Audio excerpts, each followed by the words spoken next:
All right, so we're going to be talking about when I believe, and all the information is when I think the first anniversary is going to be occurring. So just a broad barometer. We got to first look at what we currently have going on.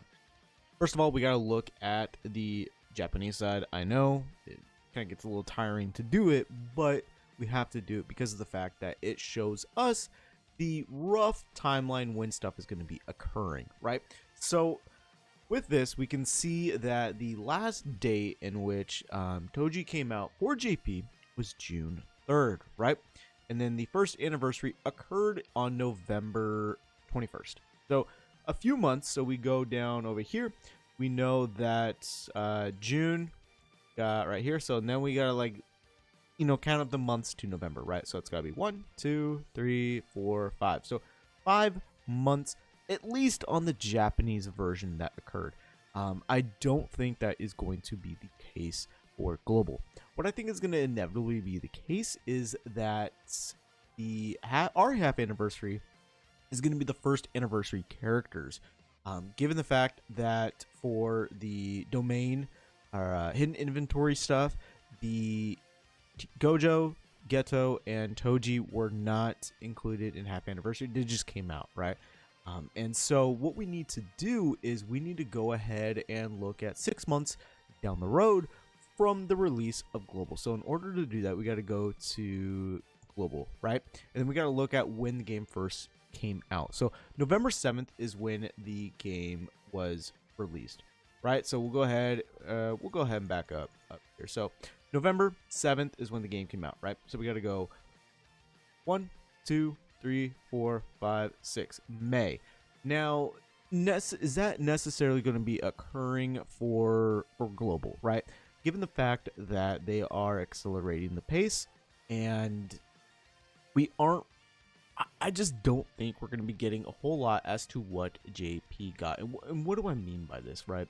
Well, JP got a ton, and I mean a ton of rerun stuff and just other banners that were kind of just there as placeholders, right?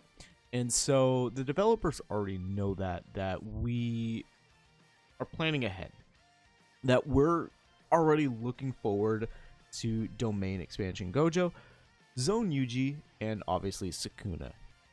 So I just don't see them being I don't see them coming out instantly, right?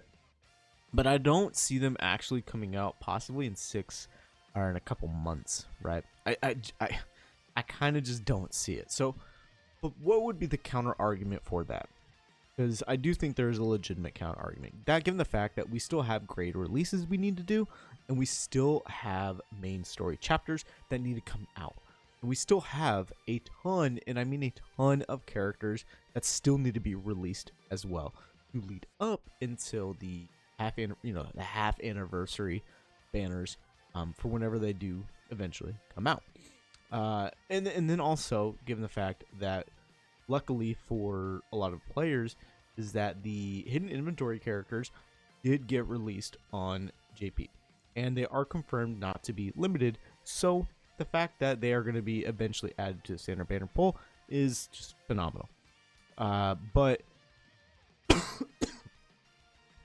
basic premise is that I do think these characters are going to be eventually added.